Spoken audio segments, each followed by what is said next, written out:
While the diplomatic efforts continue, the Qataris are looking for other ways to highlight the problems of the embargo. In Doha, the National Human Rights Committee said it had international support, and the steps taken by the Saudis and its allies are impacting human rights. Starting tomorrow, Qatar's National Human Rights Committee will send a delegation to the various human rights groups in London, Geneva, Paris, Brussels, and others in order to address our concerns. We will hold meetings with the heads of Amnesty International and the UN High Commissioner for Human Rights, and some UN officials in Geneva, not to mention our plan to meet with parliamentarians in the European Union. The committee is now meeting with representatives of international law firms with the intention of filing compensation claims where possible. The chairman highlighted to me just one case that could be pursued. One case is he's Qatari citizen. He's lived in United Arab Emirates from 20 years, and he didn't have house here or apartment or any housing here.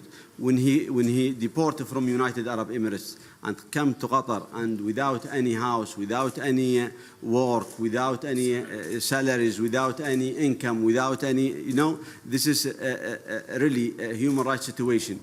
The committee says it's working closely with the Qatari government at all levels, but stepping up action on human rights comes as Amnesty International issued a report which is critical of Saudi Arabia, Bahrain and the United Arab Emirates in their dispute with Qatar.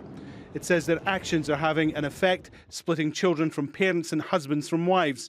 Amnesty believes citizens of Saudi Arabia, Bahrain and the UAE are being threatened with harsh punishment if they criticise their government's actions over Qatar. The advocacy group is urging all states involved to avoid any human rights violations. The states have the right to regulate their immigration systems, but that is constrained under international human rights law. So, arbitrarily making blanket restrictions on certain groups of people, without a legitimate objective, that's what we're concerned about here. Doha's Human Rights Committee says it hopes the humanitarian situation can be eased and there could be movement in the next 48 hours. Alan Fisher, Al Jazeera, Doha.